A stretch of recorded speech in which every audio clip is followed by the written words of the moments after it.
آپ نے ارشاد فرمایا اپنی بیویوں کے لیے زیب و زینت اختیار کرو، میں قربان جاؤں۔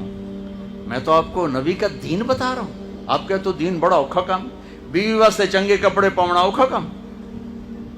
میرے نبی نے کہا اپنی بیویوں کے لیے زیب و زینت اختیار کرو۔ سبحان اللہ۔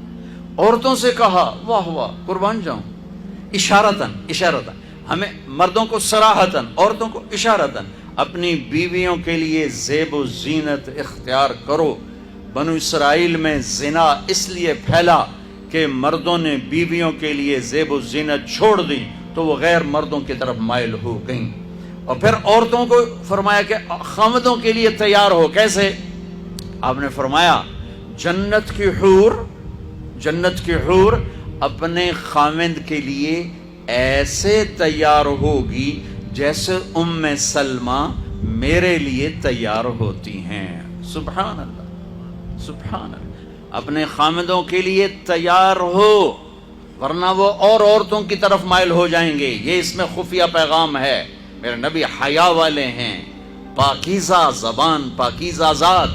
جب حضرت فاطمہ رضی اللہ تعالیٰ عنہ کی شادی ہوئی اور نکاح ہو گیا اور رخصتی 1 ماہ بعد، 2 ماہ بعد، 6 ماہ بعد، 1 سال بعد یا فوراً، یہ ساری روایات ہیں، لیکن زیادہ صحیح ہے کہ کچھ عرصے بعد رخصتی تھی، فوراً نہیں تھی۔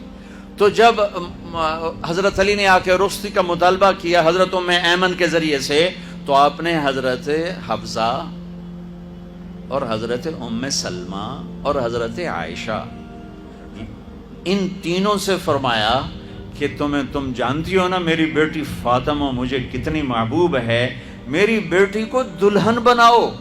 اللہ اکبر، میری بیٹی کو تیار کرو۔ یہ میں دین بیان کر رہا ہوں،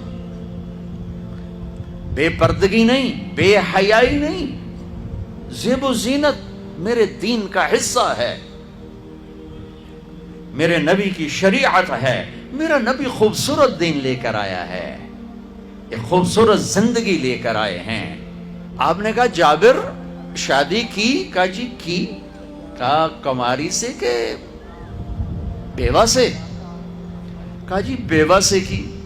کہا اللہ بکرن فتلاعبک وتلاعبها، ارے تو نے کماری سے کیوں نہ کی؟ وہ تجھ سے کھیلتی تو اس سے کھیلتا۔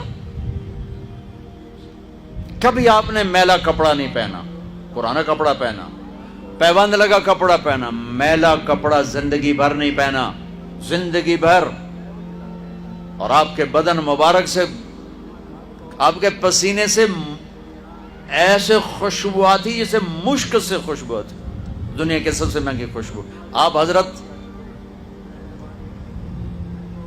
ام سلیم کے گھر میں آرام فرما رہے تھے دوپہر کے وقت، تو آپ یوں کر کے سوئے ہوئے تھے، یوں یہ کوہنی آگے نکلی ہوئی تھی۔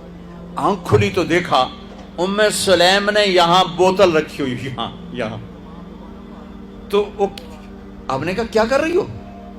تو کیا تھا، چونکہ گرمی، پنکھے تو ہے نہیں، پسینہ یہاں سے نیچے گر رہا تھا۔ ام سلیم نے نیچے بوتل رکھی ہوئی تھی اور وہ سارا پسینہ اس کے اندر جمع کر رہی تھی۔ کہا ام سلیم کیا کر رہی ہو؟ کہا یا رسول اللہ یہ آپ کا پسینہ اکٹھا کر رہی ہوں، یہ مشک سے زیادہ خوشبودار ہوتا ہے۔ شادی کے بعد ماں باپ کا حق پیچھے، بہن بھائیوں کا حق پیچھے، حتیٰ کہ اولاد کا حق بھی پیچھے ہے، اور خامند کا حق پہلے ہے۔ بہت سی عورتیں اپنی نادانی کی وجہ سے ماں باپ کے پیچھے لگ کر اپنے خامند کو چھوڑ دیتی ہیں، خامند کو ذلیل کر دیتی ہیں، اپنے بچے کے پیچھے لگ کے اپنے بچوں کی وجہ سے اپنے خامند کو بے عزت کرتی ہیں۔ بہت سے باپ اپنے بچوں کی وجہ سے بیوی کو بے عزت کرتے ہیں، یا اپنے ماں باپ کی وجہ سے بیوی کو بے عزت کرتے ہیں۔ یہ سب بے اعتدالیاں میرے معاشرے میں ہیں۔ اللہ کا واسطہ دیتا ہوں، ایک دوسرے کو عزت دو، رشتوں کو عزت دو۔ ہر ایک کا اپنا مقام ہے، ہر ایک کو اپنے مقام پر رکھو۔ ماں باپ کی وجہ سے بیوی کو بے عزت نہ کرو، بیوی کی وجہ سے ماں باپ کو بے عزت نہ کرو، بیوی اپنے ماں باپ کی وجہ سے خامند کو بے عزت نہ کرے۔ یہ وہ رشتہ ہے جس میں اولاد بھی نہیں داخل ہو سکتی، اولاد کو بھی پیچھے کیا گیا ہے خامند اور بیوی کے رشتے میں۔ اور یہ وہ رشتہ ہے جس سے میرے اللہ نے اپنی نشانیوں میں سے ایک نشانی بتایا ہے، ایک نشانی، من آیاتہ ان خلقکم من تراب۔ میں ٹپس پڑھتا ہوں آیات کے، ساری آیت نے، میری بہت بڑی نشانی تو میں مٹی سے بنایا، واقعی نشانی ہے نا بھائی، ارے بولو،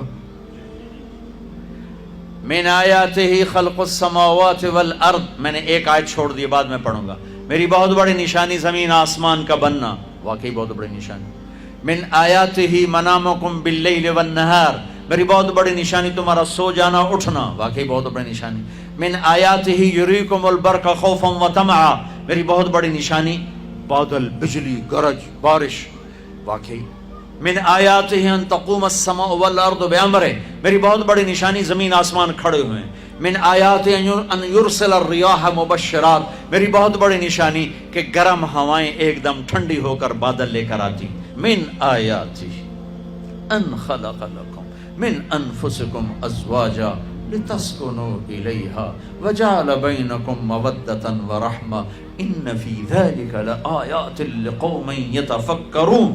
اللہ اکبر، صرف یہاں یتفکرون کا لفظ اللہ لے کر آئیں کہ غور کرو گے تو پتہ چلے گا نشانی کیا، میرا اللہ کہہ رہا ہے کہ میری بہت بڑی نشانی ہے کہ میں نے خامند اور بیوی کا رشتہ بنایا۔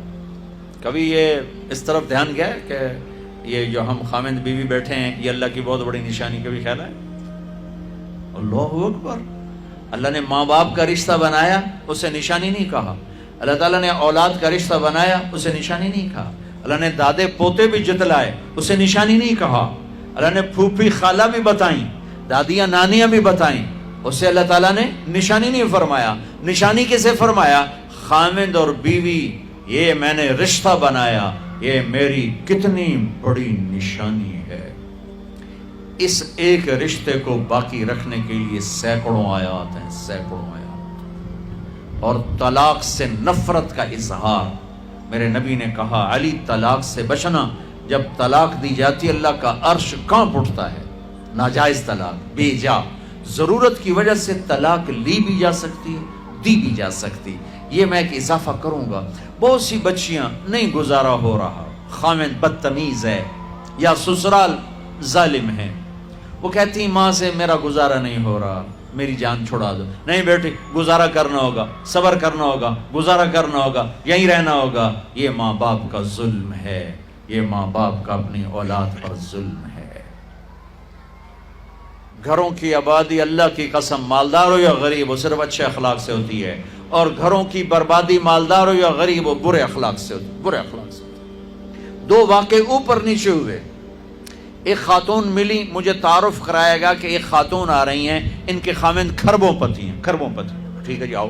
اس خاتون نے آتے ہی رونا شروع کر دیا، مولانا لوگ مجھے خوش قسمت سمجھتے ہیں کہ میں بہت بڑے مالدار کی بیگم ہوں، میرا دل زخمی ہے، میرے خامند کا سلوک اچھا نہیں، میں دولت کو آگ لگاؤں، یہ ہیرے کے سیٹ کو میں کیا کروں جب اس کا سلوک ہی میرے ساتھ اچھا نہیں۔ چند دن کے بعد ایک نوجوان ملا، مولانا میں اپنی زندگی سے تنگ ہوں، میری بیوی انتہائی بدتمیز ہے، انتہائی زبان دراز ہے، میں اپنی زندگی سے تنگ آ چکا ہوں، 3 بچے ہو چکے ہیں، طلاق دے نہیں سکتا، میں کیا کروں؟ یہ روزمرہ کے واقعات ہیں۔ تو ضرورت کے لیے طلاق دی جا سکتی ہے، لی جا سکتی ہے، نہ عیب ہے، نہ تانا ہے، نہ ذلت ہے، نہ کوئی داغ ہے کہ کہیں بچیاں ذبح ہو رہی ہیں، کہیں بچے ذبح ہو رہے ہیں۔